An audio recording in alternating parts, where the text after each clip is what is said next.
बड़ी समस्या। पता नहीं क्यों मेरे जीवन में ही इतनी सारी समस्याएं हैं। भगवान ने मुझे ही क्यों इतनी बड़ी समस्या का सामना करने के लिए दे दिया। दुनिया में सब लोग सुखी हैं, बस मेरा ही जीवन समस्याओं से भरा पड़ा है। अगर आप लोगों के विचार भी अपने जीवन में आ रही छोटी मोटी समस्याओं के प्रति ऐसे ही है तो यह कहानी आपको ज़रूर पढ़नी चाहिए।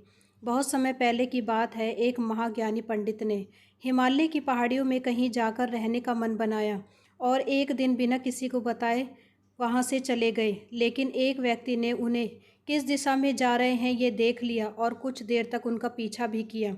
लोगों के बीच रहकर वह थक चुके थे और अब ईश्वर भक्ति करते हुए एक सादा जीवन व्यतीत करना चाहते थे।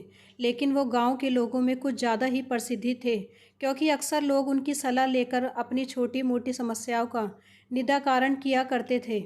यही कारण था कि लोग बिना किसी बात का विचार किए दुर्गम पहाड़ियों, सकरे रास्तों, नदी झरनों को पार करके भी उनसे मिलना चाहते थे। सभी लोग जो अपनी अपनी समस्याओं को सबसे बड़ी समस्या मानते थे, उनका ये भी मानना था कि सिर्फ वो विद्वान ही उनकी हर समस्या का समाधान कर सकता है। सारी बड़ाव को पार कर और उस व्यक्ति की मदद से जिसने पंडित का पीछा किया था, इस बार भी कुछ लोग ढूंढते हुए उनकी कुटिया तक पहुंचने में कामयाब हो गए। पंडित जी उनको वहां पर देखकर बिल्कुल खुश नहीं थे। फिर कुछ सोचने के बाद उन्होंने वहां आए सभी लोगों का इंतजार करने के लिए कहा। उन्होंने सोचा था कि वो उनसे नहीं मिलेंगे तो कुछ समय इंतजार करने के बाद सब वहां से अपने आप चले जाएंगे। पूरे 3 दिन बीत गए। अब और भी कई लोग वहां पहुंच गए। पंडित जी ने जो सोचा था उससे सब विपरीत ही हो रहा था। जब लोगों के लिए जगह कम पड़ने लगी तब पंडित जी बोले, आज मैं आप सभी के प्रश्नों का उत्तर दूंगा, पर आपको वचन देना होगा कि यहाँ से जाने के बाद आप किसी और से इस स्थान के बारे में नहीं बताएंगे। ताकि आज के बाद में एकांत में रहकर पंडित जी ने सभी को संबोधित कर कहा, चलिए अपनी अपनी समस्याएं बताइए। यह सुनते ही किसी ने अपनी परेशानी बतानी शुरू की, लेकिन वह अभी कुछ शब्द ही बोल पाया था कि बीच में किसी और ने अपनी बात कहनी शुरू कर दी। सभी जानते थे कि आज के बाद उन्हें कभी पंडित जी से बात करने का मौका नहीं मिलेगा, इसलिए वे सब जल्दी जल्दी अपनी बात रखना चाहते थे। कुछ ही देर में वहाँ का दृश्य शोर से भरे किसी बाजार जैसा हो गया और इसलिए विवश होकर पंडित जी को गुस्से से बोलना पड़ा, आप सभी लोगों को शांत रहना चाहिए। सभी बोलेंगे तो मैं किसी की समस्या ना सुनी जाएगी, ना ही उसका समाधान हो पाएगा। एक काम करिए, अपनी अपनी समस्या का एक पर्चे पर लिखकर मुझे दे दीजिए। सभी ने अपनी समस्याएं लिखकर पंडित जी को दे दी। पंडित जी ने सारे पर्चे लिए और उन्हें एक टोकरी में डालकर मिला दिया और बोले, मैं अकेला इतनी सारी समस्याएं नहीं हल कर सकता, लेकिन मैं आपको एक तरीका बताता हूँ। इस टोकरी को एक दूसरे की तरफ बढ़ाते जाइए। हर व्यक्ति एक पर्ची उठाएगा और उसे पढ़ेगा। उसके बाद उसे निर्णय लेना होगा कि क्या वो अपनी समस्या को इस समस्या बदलना चाहता है।